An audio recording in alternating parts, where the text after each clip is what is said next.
ourselves in the kitchen. And when it comes to do-it-yourself accidents, it seems there's no stopping us.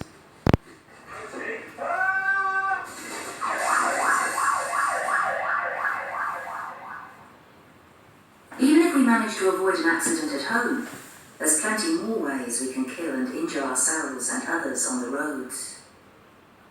Sadly, many of these will be children.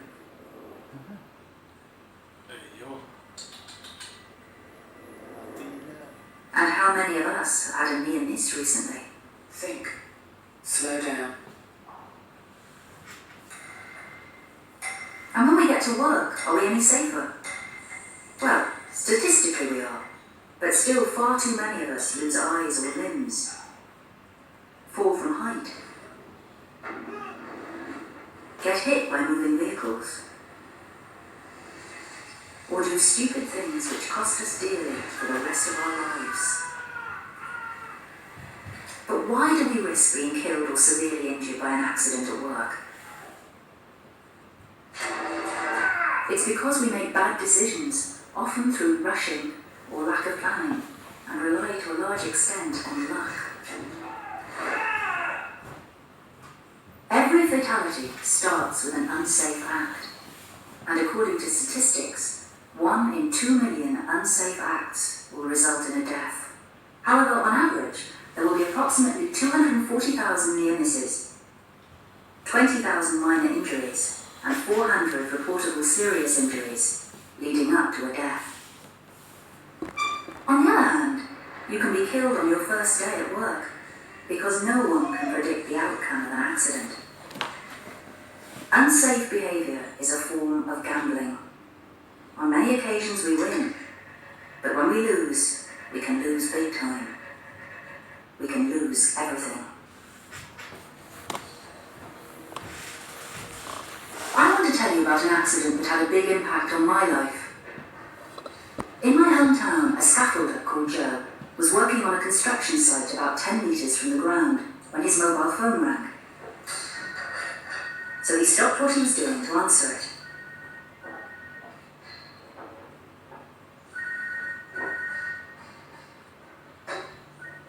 Hello, love, what's up?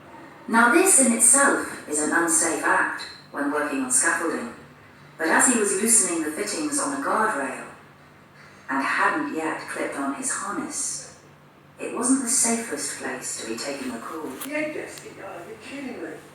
That was Joe's first bad decision. He could have left his phone in his locker or switched it off and looked at his messages during his break, but he didn't. What's it going to cost? He chose to ignore an important safety rule that he had only been reminded about by his supervisor that very morning. Mobile phones.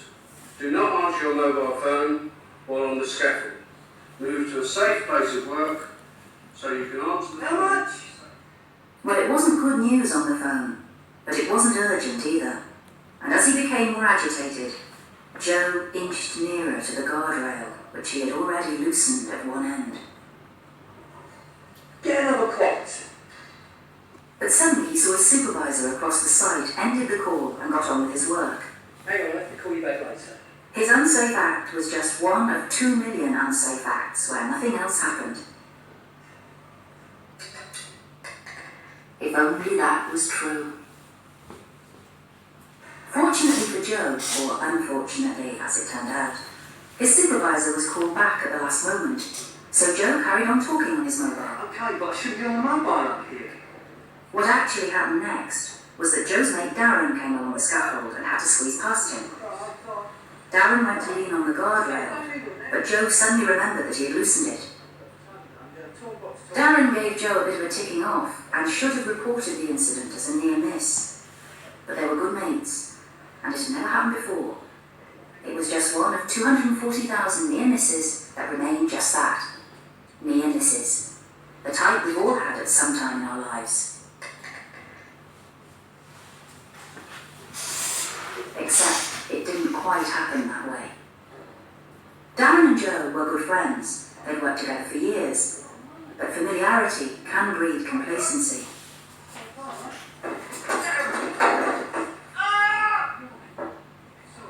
Luckily, Joe's quick reaction saved Darren from falling off the scaffold when the guardrail gave way. It held enough at one end for Joe to haul Darren back, but at the cost of a painful landing on his knee. Sorry. It was a minor injury, one of 20,000 minor injuries that never become anything else. A bit of first aid, a bit of sticking plaster, and a relieved friend who realises that it was his fault, but is too embarrassed to report himself to his supervisor. Sorry, Mel. I've never done anything like that before, you know that. But Joe didn't get away with it. His supervisor heard about the incident and conducted an inquiry.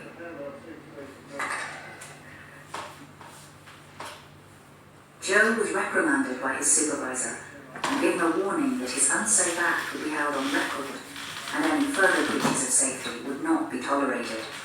Well, it will be recorded and it will last on your record for 6 months. Darren, I understand. With 3 children and a new baby to support, Joe could not afford to lose his job. But apart from a minor injury to Darren and a warning as to his future behaviour, the cost of the accident was very small. At least it would have been, if that was the whole story. What actually happened that day is this. Joe did answer a phone call whilst he was in the act of loosening the guardrail fittings. Hey, look, what's up? He almost ended the call when he saw his supervisor. And Darren was pushing him to get a move on. But nothing happened to Darren. In almost all serious accidents, 85% of them could have been prevented by the person who had the injury. But Joe failed to see the hazard caused by loosening the guardrail while not clipped on. He didn't realise who might be in danger of an accident. He didn't think about the risk of answering his phone while in an unsafe position. And so there was nothing to prevent what happened next. Just see if you can knock him out.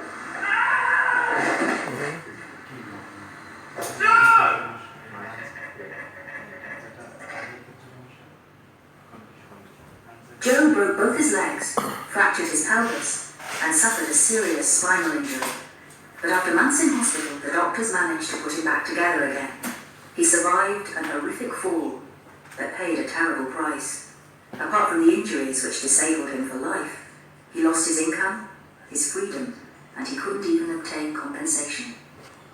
In the subsequent legal action for damages, Joe was found to have broken his terms of employment.